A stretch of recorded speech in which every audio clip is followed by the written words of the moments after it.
Gainesville police, along with the Alachua County Sheriff's Office SWAT team, served search warrants at 3 homes today in the Porter Oaks neighborhood of East Gainesville. TV 20's Corey Lovett reports the triple drug bust was spurred by concerned residents. Catherine Anderson has lived in the Porters community all her life, but says she was surprised by the drug bust. These investigations were actually prompted by numerous complaints that we've received within the Porter Oaks neighborhood by the residents who live here.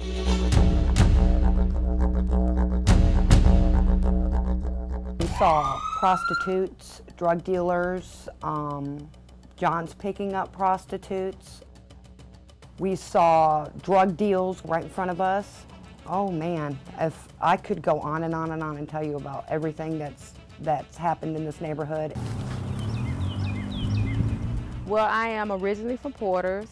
My great-grandmother lived here, my grandmother lived here, my mother lived here, as well as my uncle and my aunt lived here.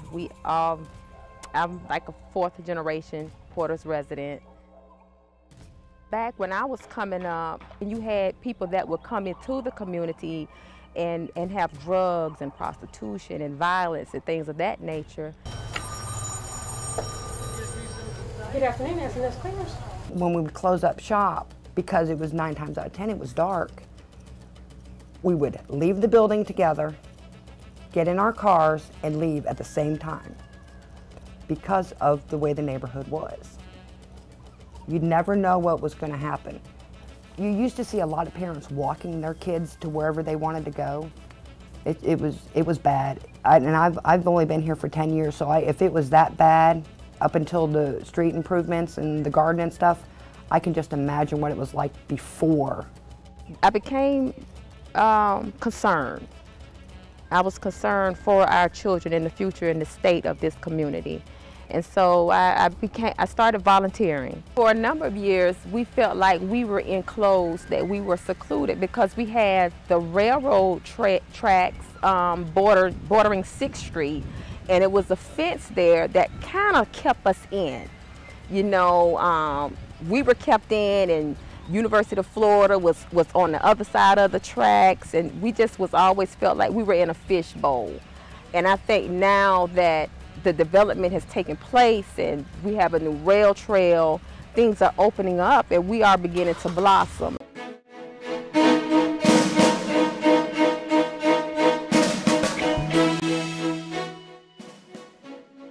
The city and the redevelopment authority have done a good job of improving sidewalks, making sure all the roads are paved, and since the community-oriented police program came about, there's been an active organization here in Porters at the Porters Community Center. They meet every month. It's well attended. I see the kids seem a lot less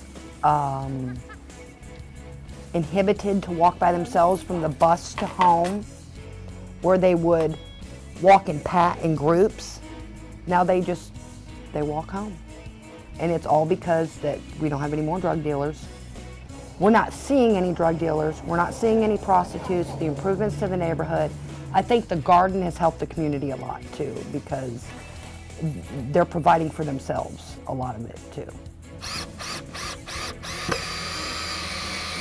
So really the biggest reason that this project came into being here instead of another location was that the landowner, the part that the landowner owns these 3 lots that comprise the farm, was willing to let us use them free of charge. The farm also has a community garden aspect, which are the raised beds right here to my right, and that's for anyone in the community to come and be able to grow their own vegetables. And we also have a program where families in need can come and harvest directly from the farm and from the parts that we're managing and growing. So along with it being a sort of a community farm, we're hopefully having it be a little bit of a beautification project and something of a park for people to come and maybe enjoy a Friday afternoon.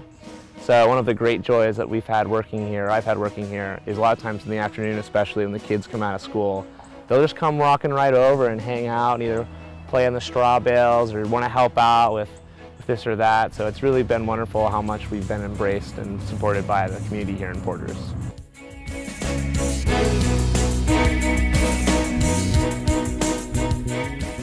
have a very rich cultural history here.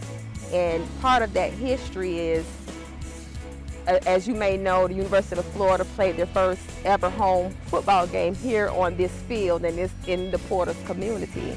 And not only that, but so many firsts has taken place in the Porter's community, and we want to share that with the city of Gainesville and let the people of the city know that we are not invisible.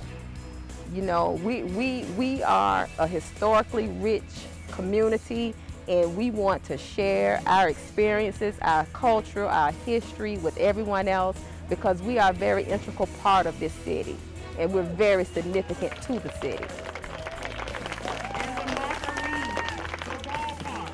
It started not with me. It didn't start with me. It started before I even came here. You know, I just took the baton and ran with it, but it started way before I came here. And, you know, and I have to give tribute and homage to the people that were before me. They made it possible for me to do what I'm doing. So yeah, I didn't start this. I just took the baton and I ran with it.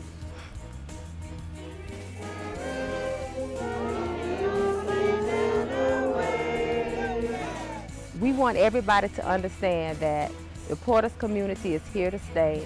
The Porter's community will strive. The Porter's community is dedicated and committed to change. And that's what we want the people of Gainesville to understand.